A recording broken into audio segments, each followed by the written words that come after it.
Hi everybody, my name is Joel Butterly. I'm the co-founder and CEO of Ingenious Prep. So today we're talking about what you can do with a law degree. The short answer is that you can do almost anything other than perhaps being a doctor or an engineer, although I guess you could do that too. Getting a law degree is sort of a infamously flexible degree. A lot of people who get law degrees don't actually practice law, but so let's start with that. So you can practice law, and within the realm of practicing law, you can do sort of corporate law, which is grueling but high paid. You can do nonprofit law, which is extremely rewarding and lower paid. You can do legal academia, which is extremely difficult but actually quite a nice lifestyle and fairly well compensated. And then there's sort of like a whole mess of things in between.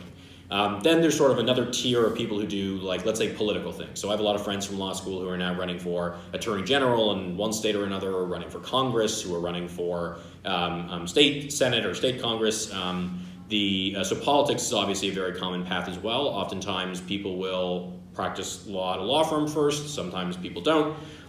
That's sort of category 2. Category 3 is legal academia or academia generally. So people might get like a PhD in philosophy or a PhD in history and get a JD as well.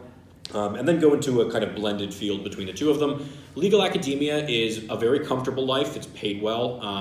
And it can be very, very interesting if you're a really deep thinker and prefer the sort of philosophy more than you like the sort of act of applying it. As with all academic jobs, it's very, they're hard to get. They aren't as hard as, say, a regular PhD in the humanities trying to get an academic job, but it's still, a competitive environment to be in. And then there's sort of people who just do an assortment of business-related things. So there are people who go into consulting. I have friends who went into private equity. I had friends who went into investment banking, although that's a little bit less common. Consulting and private equity probably a bit more common. I had friends who went and worked for hedge funds. And so that happens as well. A lot of those organizations will recruit on campus because they want people who have legal expertise, and I think they sort of assume that if you're smart enough to get into a good law school, you're smart enough to learn the financial components, and that you'll then have that in addition to an arsenal of legal knowledge that you can use. Sort of like I think Mitt Romney spoke a bit about the value of his law degree when he was working at Bain and then starting Bain Capital. So I think if you can look that up, I think that's interesting. Kind of goes into depth about the value of it. Then there's sort of people who do entrepreneurial ventures. Like Joseph Tsai, who's the vice chairman of Alibaba Group, was an alum from Yale Law School.